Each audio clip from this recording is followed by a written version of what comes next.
ubonekera abana batatu udusaba guhinduka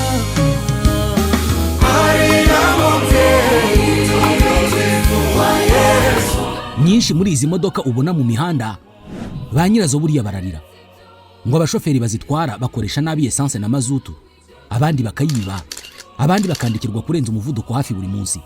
Gusa aba ni abataramenya Sator Rwanda Limited, sosiyete izobereye mu byo gushyira speed governors mu modoka ndetse na GPS tracking system. Nk'aho ibyo bitari bihagije, Sator Rwanda Limited ishyira mu modoka yawe ikoranabuhanga rituma uyigenzura aho uri hose.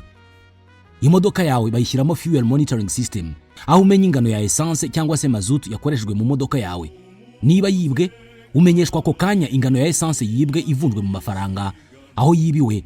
Umushoferi wari utwaye imodoka ukaba wanasaba ko imodoka yawe itongera kuva aho iri kugeza ikibazo gikemutse.